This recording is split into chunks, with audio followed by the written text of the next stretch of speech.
এখন ভিতরকণিকা জঙ্গলে যাচ্ছি। এই নদীটা হলো বৈতরণী নদী, অর্থাৎ যে নদী আমরা শুনেছি যে বৈতরণী নদীতে গরুর ল্যাজ ধরে পরপারে যেতে গেলে এই নদীতে গরুর ল্যাজ ধরে পারে স্বর্গে লাভ বৈতরণী। এই বৈতরণীকে মিট করবে ব্রাহ্মণী নদীর সাথে। যাই হোক, আমরা এখন অ্যাডভেঞ্চার রোমাঞ্চকর ট্যুরে এসেছি।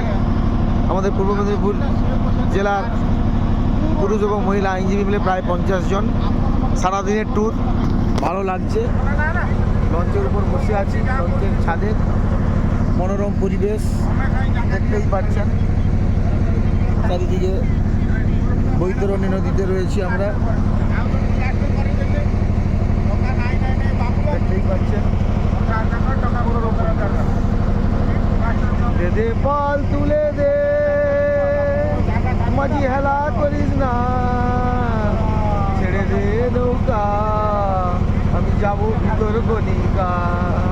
দে দে পাল তুলে দে, মাঝি হেলা করিস না, ছেড়ে দে নৌকা, আমি যাব ভিতরকণিকা। আপাতত এই পর্যন্ত থাক, ছোট ছোট করে আপনাদের আবার দেখাবো।